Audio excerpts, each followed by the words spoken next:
So, I recently ran a poll on my channel, and the results honestly kind of shocked me. Out of nearly 8,000 votes, only 8% of you actually pulled Ineffa.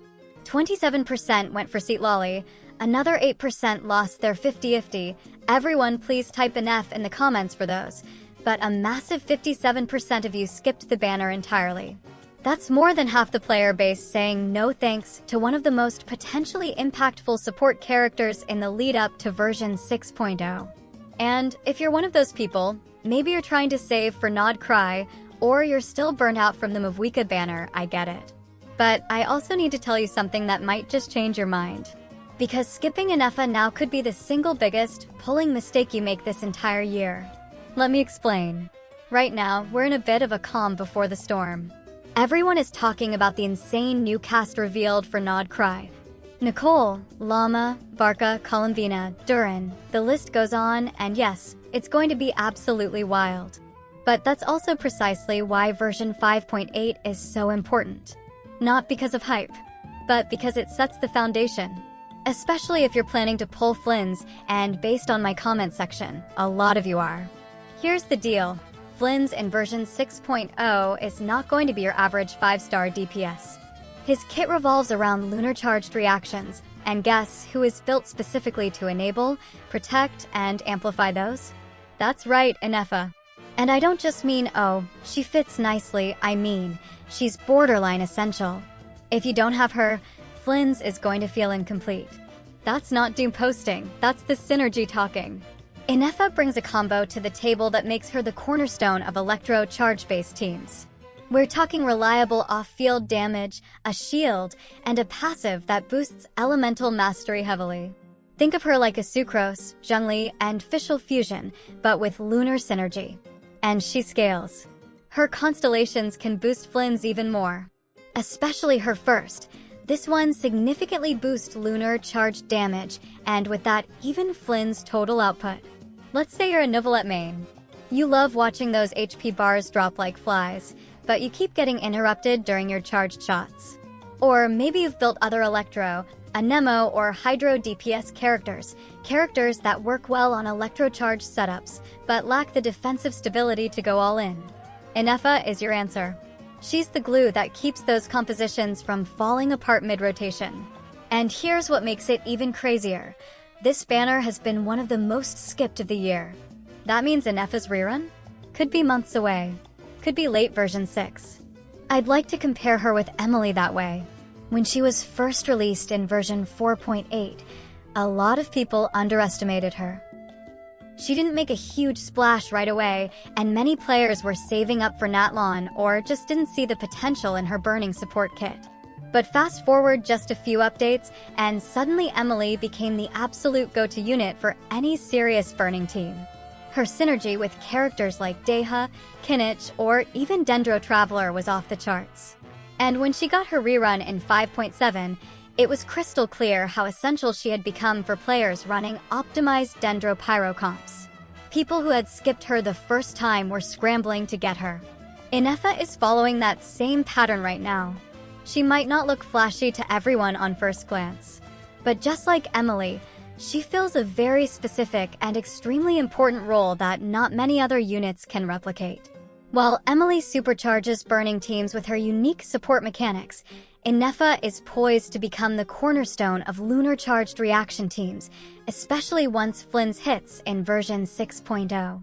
And just like Emily, skipping her now could mean waiting many patches for a rerun, possibly missing out on an entire era of team-building potential in the meantime. So if you're someone who regretted skipping Emily, don't let history repeat itself.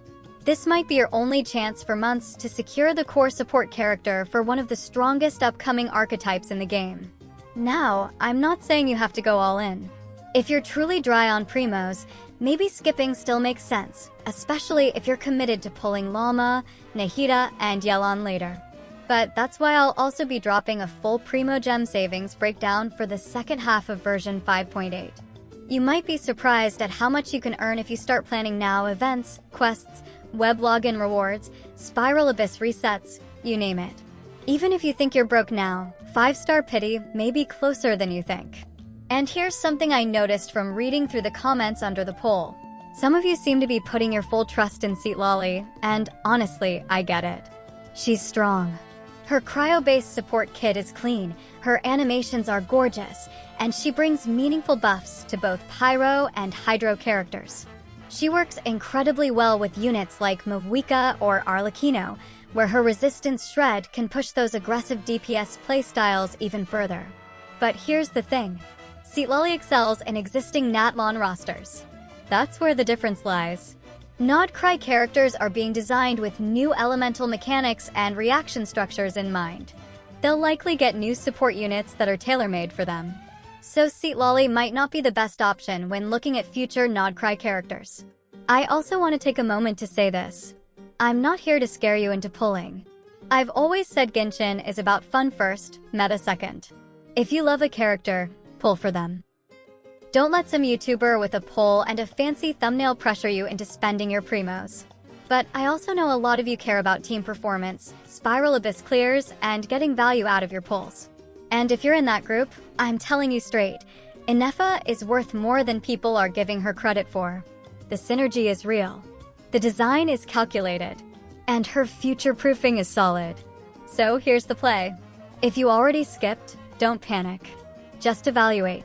Can you squeeze in a few more pulls before the first phase of 5.8 ends? Did you claim your daily check-in primos? Did you clear the new Imaginarium Theater? Did you finish all current summer event minigames? Every bit counts. And remember, you don't need to go to hard pity. Sometimes the game gives. You never know. If you're on the fence, maybe now's the time to run a test 10 pull. Sometimes it's all about momentum.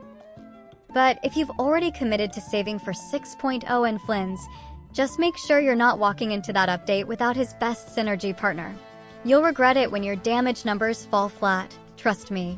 And for those of you who did get Ineffa, congrats. You may have just future-proofed your account without even realizing it. Hold on to her, invest in her, and when 6.0 drops, come back and tell me how your Flynn's build is dominating the Abyss. And hey, we're only halfway through 5.8, so you've still got the entire second phase to save up. With events, dailies, and Abyss resets, there's more primo gems than you think. As I said earlier, there will be a full breakdown of how much you can realistically get before 6.0, so hit subscribe if you don't want to miss it. It could be the difference between getting Flynn's or not. Until then, think twice before you skip. Sometimes, the real value is hidden behind the banners we overlook. And this might just be one of them. But in the end, it's just a game. That's what I always say. Play who you enjoy, build what makes you happy, and don't let meta talk ruin your experience. Thanks for watching, and see you next time.